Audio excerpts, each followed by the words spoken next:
I wanted to welcome you to this conversation. I think you have a lot to add. You have a lot of experience. And I would love for people to know a little bit about your story. The goal of these conversations is to humanize our beautiful sex service providers and try to elevate the language that we use around them so that people stop treating them with violence, basically. And so, I just thought that maybe you had some wisdom to share and some stories to share. And I'm grateful that you said yes, and you've been saying yes. We just haven't had a huge opportunity to actually connect with you. I know, life's been crazy. Anyway, just welcome. Thank you for being here. Thank you. Thank you. Thanks for having me. I'm going to start, I guess, by asking a few questions. What I've just learned is that you're in a new place in your life. So tell me about that. So basically, when COVID was new and we were supposed to be in quarantine, it was a little scary. Nobody knew what was going on. And my mom, who helps me raise my son, she has COPD. If you don't know what that is, it's a lung disease caused by smoking.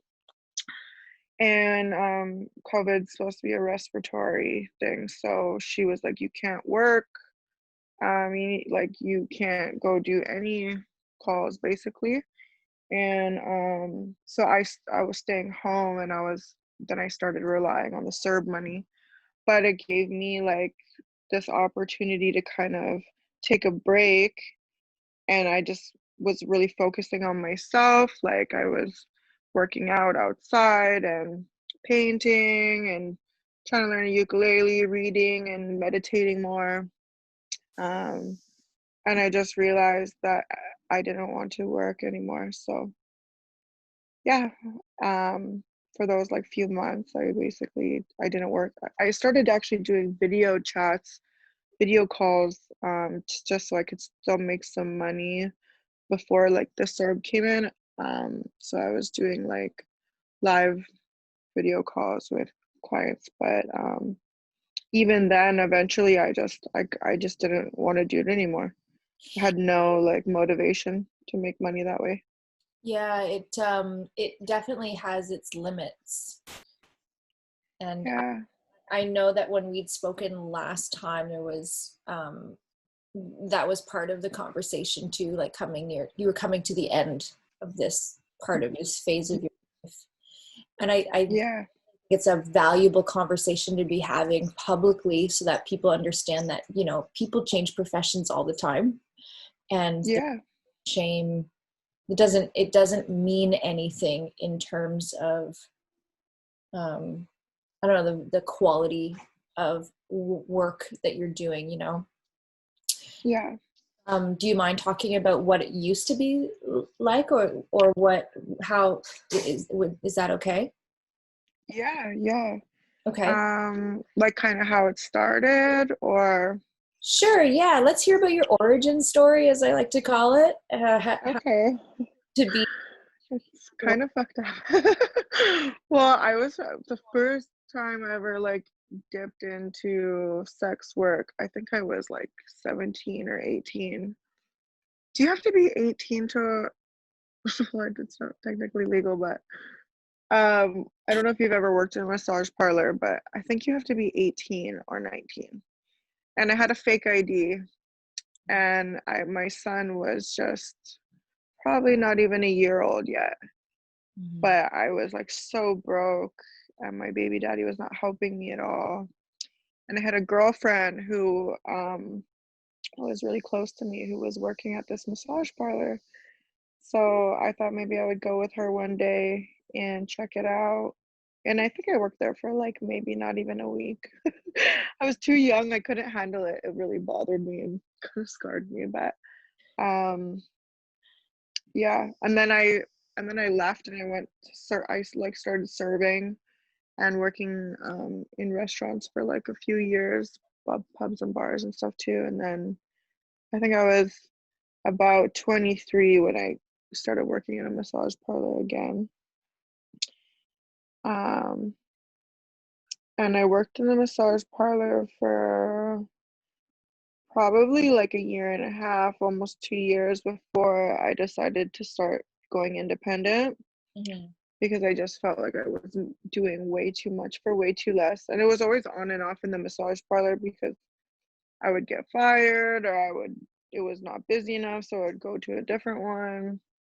Um, and then once I went independent, it was I was making a lot more and I was doing a lot less. So it felt like had just figured out like, oh my God, this changed my life. I'm barely even servicing, and even at that, but what I was doing wrong there was because I wasn't really servicing, I was like kind of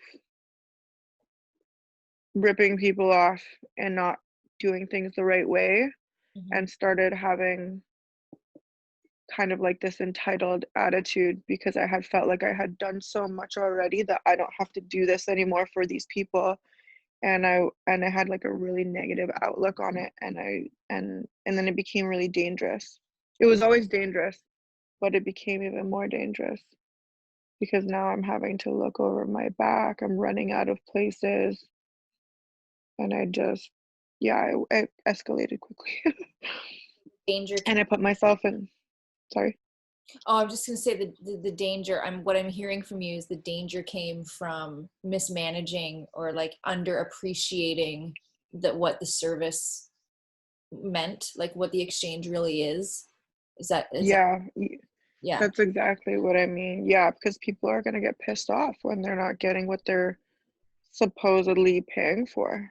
Yeah. 100%. And there's lots of things that I learned um, to get out of things, like to get out of servicing. Basically, the whole goal was to get as much money without servicing as possible at one point. Right. But that doesn't last long, and I put myself in a lot of dangerous situations.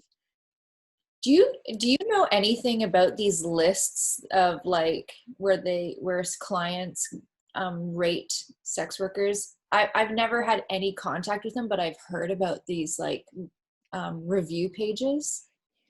It's funny actually, because when I first started in a massage parlor, I think that was coming out, and that was like when I was like 17 or 18. And this guy who I saw, I remember him telling me he was starting this website, and I forget what is it called? I feel like an idiot saying this because I don't know if this is what it's called, but is it Perb? I don't know. There's like a website where is Perb something else? I don't know. It's Have you heard of it? Okay. I know that these review pages exist for both clients and service providers. So Yeah, I've looked up my name. I've had a million names though, yeah. before. And that would only work like that I've noticed for people who are like at a consistent spot. Yeah, Because when I started doing out calls, I was changing my ad like crazy right. because I had to. Because you were skipping. Yeah. Yeah. So okay, and then so I'm not sure where to go with this. Let me just think here. It's okay. You'd kind of gotten yourself into a little pickle is basically what happened. And I think that that's a common experience for sex workers. Mhm. I would really like to just say too that um, there's a reason why a lot of sex workers want to decriminalize and not legalize the trade, and that's because the access to entry needs to be for everyone, because there are people Mhm. who have the education or the citizenship or whatever, so that it's just a source of income for women that they don't have Mhm. if they don't have anything else. And Mhm. to bring in a legalization, to bring in restrictions and government um, regulation will automatically force those workers in particular underground even more, which is ultra dangerous. So I just want Mm-hmm. to note that right now. So I like what you're talking about to me is being a very young woman with a baby and not a lot of support and needing to find a way to make money with the situation that you were in. And Mm-hmm. and and yeah, I would be fed up with it too. I would Yeah, absolutely. definitely had moments where I was totally fed up with it. I did a lot of Mm-hmm. to deal with that in particular. Yeah, yeah, me too. Yeah, I did too. Talk I about- yeah, in when I was in the massage parlor, it was more drinking. Um, and then I would party after. I would do drugs after I left. yeah. But I would have drinks while I was there. And I remember this one girl, she had been working for a long time, and she was kind of like would help me when I would be like not feeling great. Um, and she would be like, listen, if you have to drink to be here, you shouldn't be here. You should just do what I do, get snacks and blah blah blah.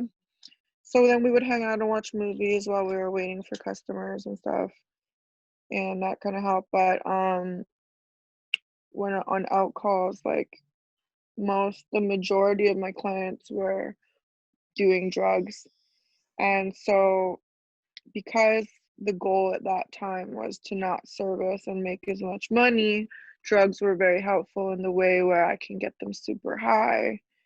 Um, then their dick's not going to work properly, and they want to spend more money because when people are in drugs, they don't care as much. If they're spending, they'll just spend it, and it's a win-win.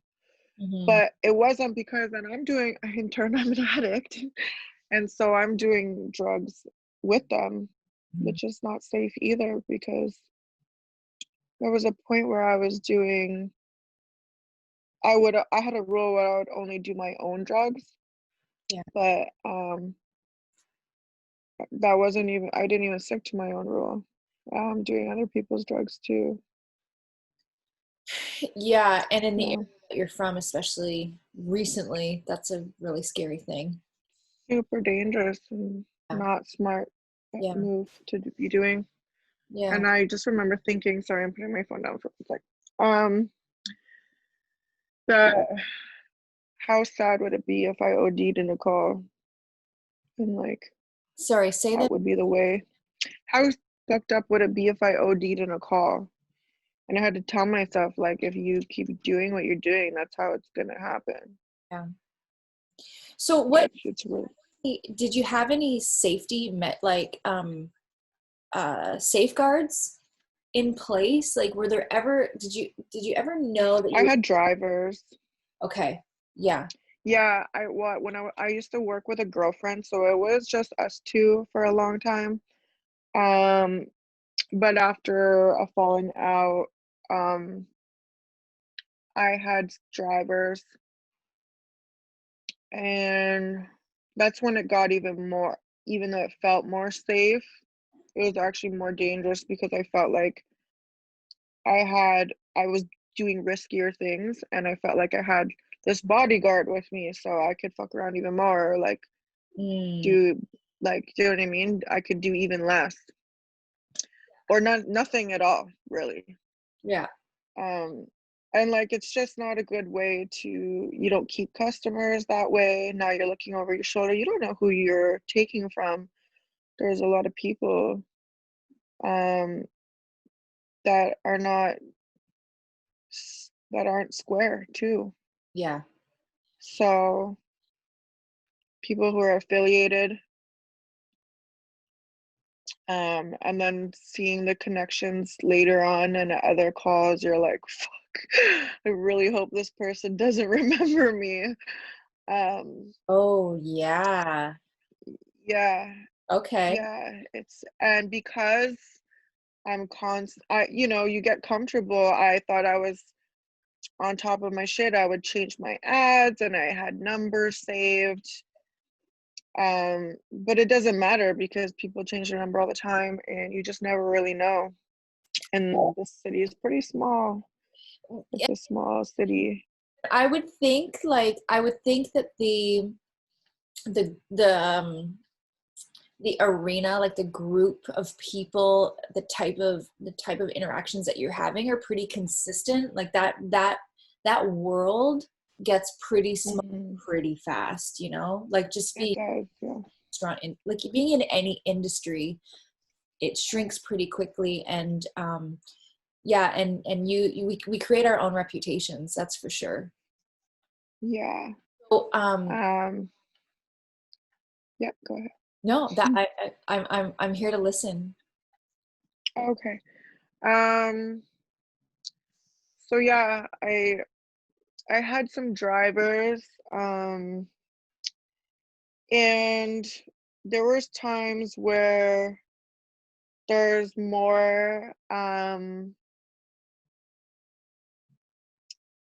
more guys in the call than your driver can handle. Yeah. And there can always be someone bigger and better than whoever you choose to be your partner in work. So it wasn't always like my driver could really do anything at certain times. I remember some being chased with my driver at one point, and they actually took my car. um, and chased them with like, I think they chased them with like a fucking baton, or like, I couldn't really see if it was like I don't think it was a machete. I don't think it was that big, but yeah, it was crazy. And then I had to get my car back. I got my car back. I gave them money back. It's But that was just like not a good situation to be in. it sounds like you did have a lot of people on your side that were caring for you through this process. Do you want to talk about like what that sisterhood, or I mean, you had your drivers, so I don't know what those relationships look like, but do you want to talk about the relationships that were in support of you, even Yeah, though they were even though they were in on you, like taking advantage? what do you mean? What do you mean? Like, I mean, your drivers know that if your driver's been your driver for a while, I don't know how it works, but was it you're the same driver every time? They would, Yeah, yeah. basically. So, So they knew everything. Like we had a game plan. We would be in communication during my whole call. mhm. If there was ever a problem, shoot, let's get a little battery. I'm just gonna plug it in. If there was ever anything where I'm like, hey, come get me at the door, Mhm. um, and they could, or like meet me in the lobby. He's following me out of the hotel or whatever.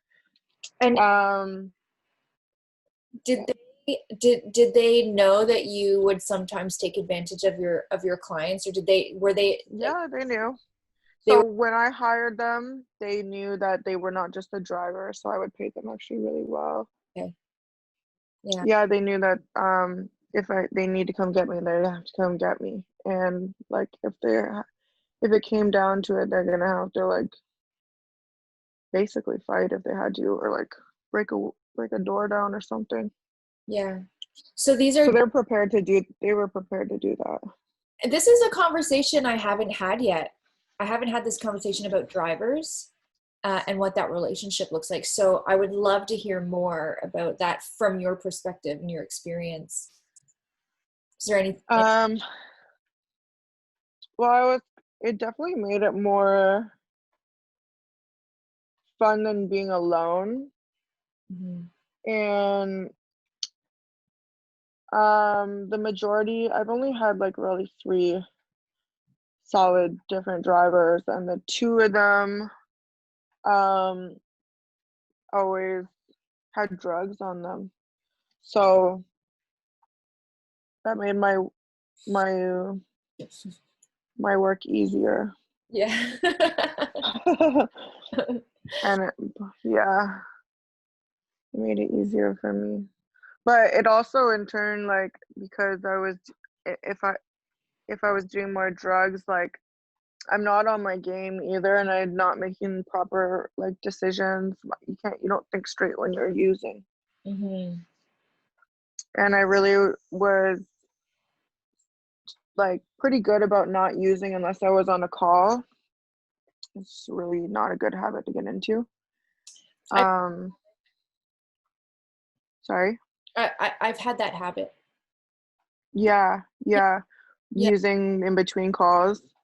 Well, I only, for me, it was about my time investment. What's my return on investment? So I would try to stack my clients in a day as best as possible because I knew I was going to get high.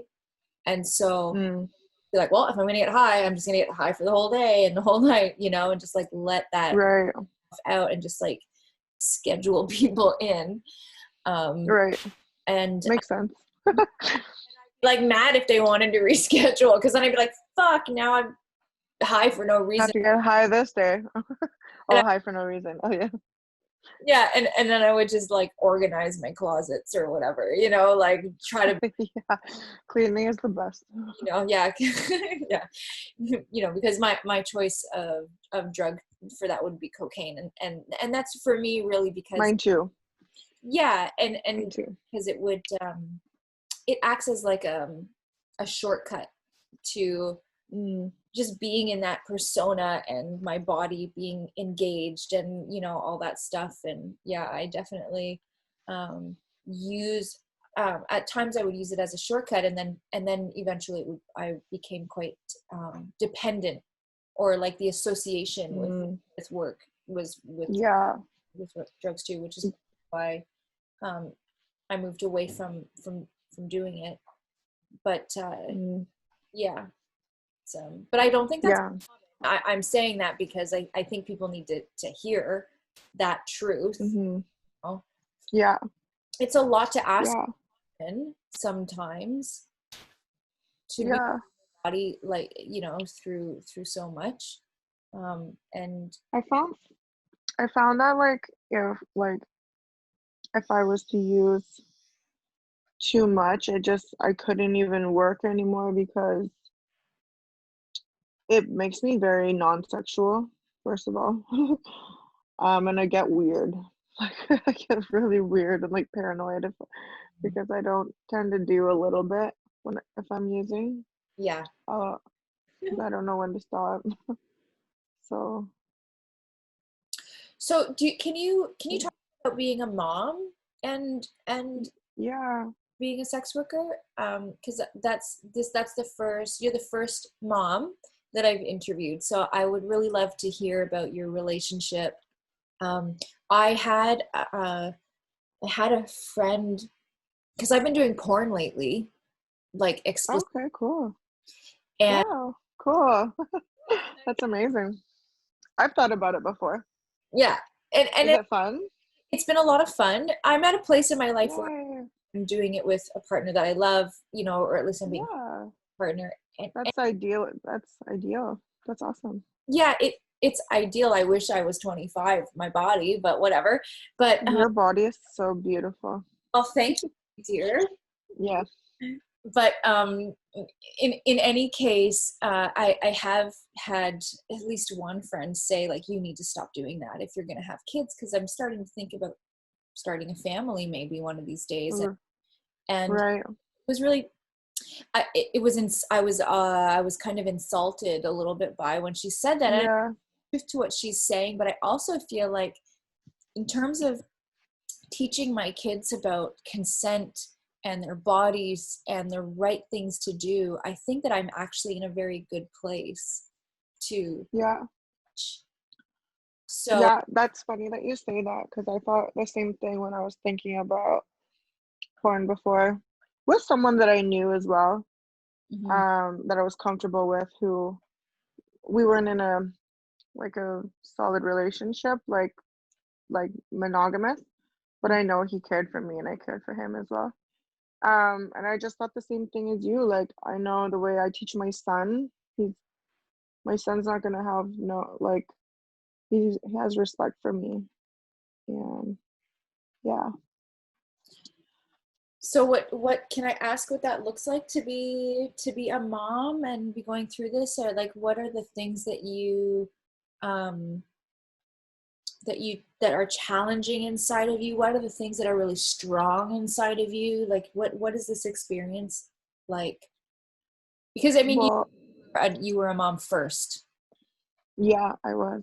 Um, well, basically, like I would say that it was my sex work was coming from like survival mode.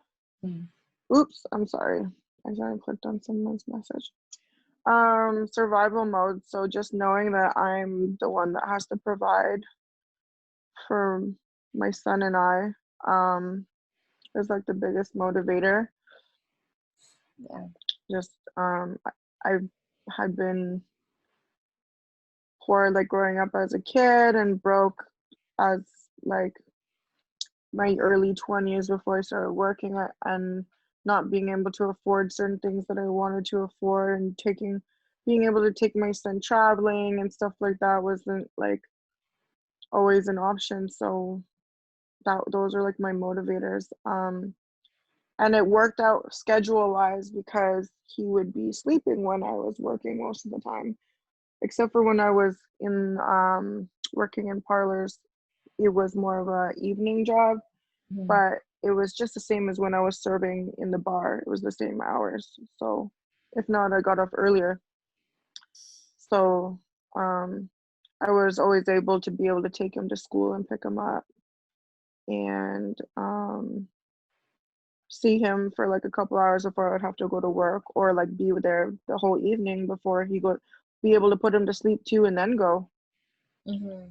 So I liked being able to do that. Like I could always go to his school functions or presentations and stuff like that, performances, which made me feel good. It made me feel like I was a present mom. Did you have any before and after rituals when you would get ready for work? One thing I did enjoy about the massage parlor that like was because the actual job itself, I didn't love.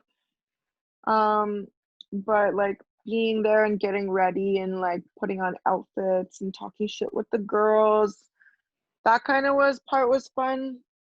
Yeah. Um, and then there's kind of a rush to like when you go say hi and like being picked or not being picked. Um, those kinds of things were exciting in the beginning. So So like, being picked or not being picked. Talk to me about this process. well, basically in the parlor, there's like other girls there too.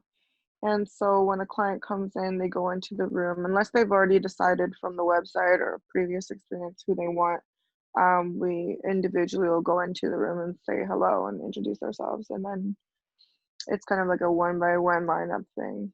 Um, and yeah, just like if you're not picked, you're not making money, of course. So But you have to fix yourself real quick before you go say hi and make sure you look good. and um what happens inside of you when you're picked and what happens inside of you when you're not picked?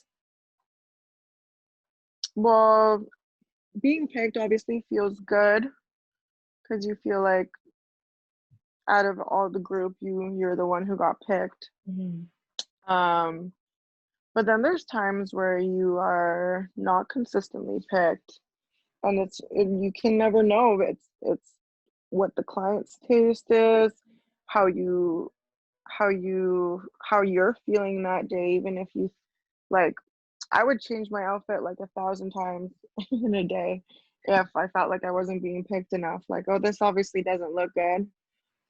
Um, and then yeah, I could see like and then frustration too if you're not making as much as you want, getting picked enough starts to set in and you can get discouraged and you can feel insecure too when you're not being picked enough as you'd like to be. It does that add to any competitiveness in the with your colleagues, with the other girls. Yeah. I know. I mean, Because the girls, not every girl is nice like me and you. There's a lot of mean girls. So, um, if there's like some bitch girl and she's competition, yeah, then that's definitely like more competitiveness. I try not to be like that because I'm not like that type of girl. I'm not a catty bitch. And I like, with me and my personal life and my girlfriends, like I want us all to win. yeah, Um, with just in every way. And I'm not jealous of my friends if they're beautiful. I love having beautiful friends, and we're all beautiful in our own ways. And the same with the girls at the parlors. We're all have our own beauty in our own ways. But then, like, yeah, there's just some girls that are just really not nice, mm. not nice girls. But I've never really had any issues. It's just you just don't talk to them, and you just don't like their fucking attitude. Do you consider yourself a feminist? I think the definition changes per individual, but Yeah. it's kind of like women's lives matter.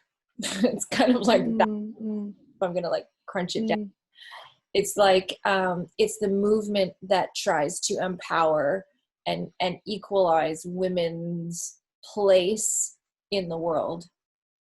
And mm, years I really resisted being like labeling myself a feminist, because I in my mind I was taught that it meant like hating men, you know, yeah. Yeah. or like if you're pro something then you must be anti something. And Mhm. I realized that women are just oppressed in general, and Yeah. feminism is a way to counteract that. And a lot of um, the benefits that we have today, the privileges that women have today, which are not a lot. Um, I mean, as a white woman, I have more than any other woman, which is still not a lot. Um, Mhm. but that's all because of the work and the fight of feminists that have come before me. Mhm. Until now, I didn't realize that was who I was. But now, Mhm. Mhm. like I see it everywhere. I see where there's the oppression exists, and I can't not. Mhm. So now I like fully like claim that for myself, that Mhm. when I need to speak up, I will, basically. So Yeah. um I imagine you are a feminist. I feel like maybe I don't speak up enough when it comes to that topic. Yeah. Not for any particular reason, just because maybe it hasn't come up for me. Yeah. Um, but and unlike you, I have not been as brave to be so open about my sex work. Um, I know a lot of people surrounding me know of what I'm doing. People closest to me know. People surrounding me that I don't really know that well know. I know I've been talked about. I've been shamed for it. Um, so So yeah, I guess this is kind so of a cool opportunity to. so why did you decide today to come online and talk about your experience? I mean, this is going on YouTube. I promote it Yeah. where I am. I mean, maybe 100 people will see your story. Um, Yeah. what happened for you to say yes? Well, I feel like it would be a really good felt like this would be really good and healing for me. Mhm. I do like hope if other women who are working or used to work, currently working or thinking about working, just so they have something to look at too, um, and know that like they're not alone and that there's lots of us that and it, like that kind of work can be super traumatic. So mostly just like healing for me and just like reflecting and like sharing is good. Sharing stories is always good. Yeah. Well, I would say that that makes you a feminist. Okay. Okay, cool. um, Yeah. well, I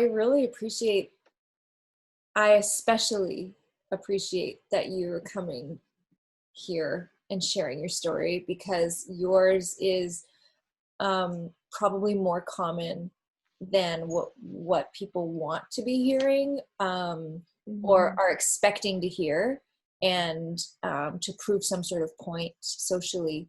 But I think it's true, and it has meaning, and it has value. And so I'm deeply grateful that you're showing up today and talking about it. And I also want to hear what your next steps are. Like, what is your vision for yourself now that you've moved on? For now, I mean, Mhm. I thought I was done, and then I wasn't done.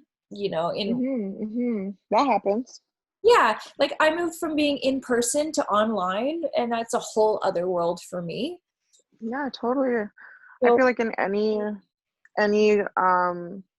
industry, if you're stuck in one spot, you're not growing. So in any industry, you have to make moves and start doing different things. So that's really awesome. yeah. And I would love to watch you. You're so beautiful. I would be so curious and Oh, think that would be so amazing, sign up for my OnlyFans. Yes. right? um, but back in October, I was on Instagram and this was a random ad and it was for lip blushing. I don't know if you know what lip blushing, but it's like lip tattooing, basically a color on your lips. Cool. So yeah, so it's just it kind of it was like an epiphany for me where I'm like, whoa, I'm gonna be a cosmetic tattoo artist because I do have a bit of history in makeup as well. Um, and I never ended up fully put like going after that. I did a little bit of makeup and film, but it just the film industry didn't end up working out for me as I had thought it would. So I've since then I've got my lip blush certification. I have my microblading certification. I just did my microblading like a month and a half ago or something like that, and I just did my lashes like not even a week ago. I got my certification, and I've basically like opened up this little business, and it's really slow right now. And I don't have a lot of clients, but I have one later today. I'm doing lashes and microblading, and I love it because it still gives me the ability to make my own schedule and like be my own boss and make my own money, which is what attracted me to working in the first place. Um, but yeah, so I'm really excited for that. It's something super scary, Yeah. and um, it's not it's not something I have been able to rely on financially alone yet. So I'm really grateful for the CERB that's coming in because that's been helping me. But yeah, that's where I'm going with it right now. I commend you for seeing something that strikes you, like kind of inspires you, and moving toward that. I mean, that's really the best way to go. And I think your experience in sex work will help you forever to connect with all of your clients in the future, Hmm. especially if you have clients that are sex workers. Hmm. All, you know, Yeah, absolutely. girls out there who need someone to understand where they're coming from, and Yeah, absolutely. you have a you're so warm, and you're very accepting of so much, and you've really lived a full life. And um I see your heart. It's so full, and it's so open. Thanks, babe. Yeah. Thank you. I remember when I was starting the parlor project stuff, and you'd message me and you were like, oh my God, thank you so much for doing this. And it just warmed my heart, Yeah, because yeah, um, you didn't have to. And we've stayed connected since the first time that we, yeah. and and you might not be doing makeup for the film industry, but you might be doing makeup for the adult film industry. And Yeah. Yeah, true. yeah, like Yeah. value in what you do and all that you do. Oh, That's actually how I met you, yeah, was on set. yeah, we met, That's awesome. and there you were, glowing. Yeah. Thank you. Is there anything that's on your heart that you'd like to say? Mm, I have one question yeah, I always end with, and sure. we'll wrap up if that's everything. I think that's all the questions that I had for you. Um, and I might come back and ask you some more later, but I think this is really beautiful, Okay. and I think that it's really important that your story is heard, and Mm-hmm. because there is going to be someone that sees themselves in your story, and they're going to Mm-hmm. um, feel seen and heard by recognizing Mm-hmm. in you, and that is the healing. That's the true healing that happens. So thank you for offering yourself as a healer, as a medicine. And Mm-hmm. so here's my question: if you were today to be a flower, what flower would you be today? Okay. Today, Mm. um, I guess I would be a lily, Yeah, because lilies are super open. Yeah, and I feel like I'm being really open today. you really are. How's this Thanks. experience to share so much at once? It's nerve-wracking, and now I remember I just thought of something I wanted to say. Okay. That you asked me if I want to say anything.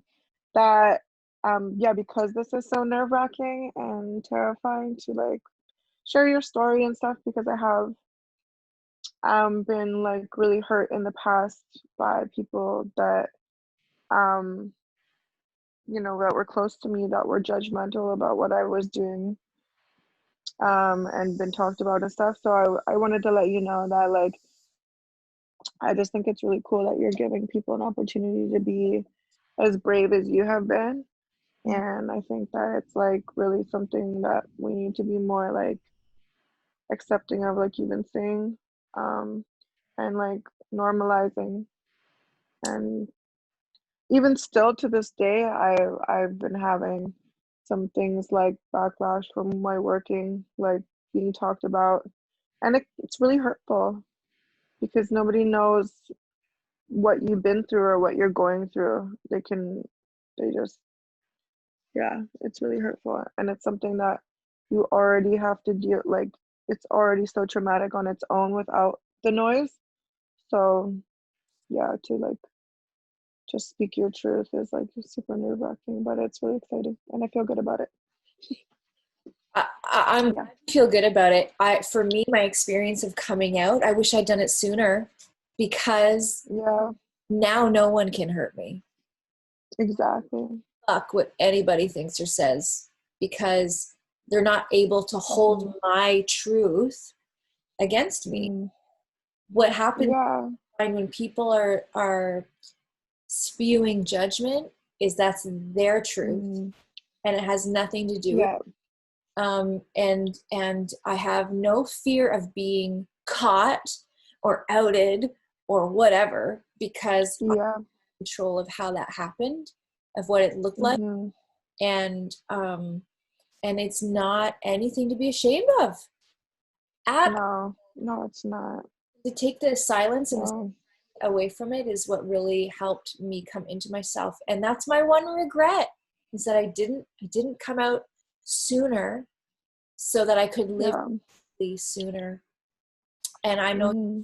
a lot of years under me. So I'm glad for you to free yourself in Thank you. space. It's a deep honor. Aw, thank you. Yeah. I love you. I love you so much. Yeah. You're so awesome. You too.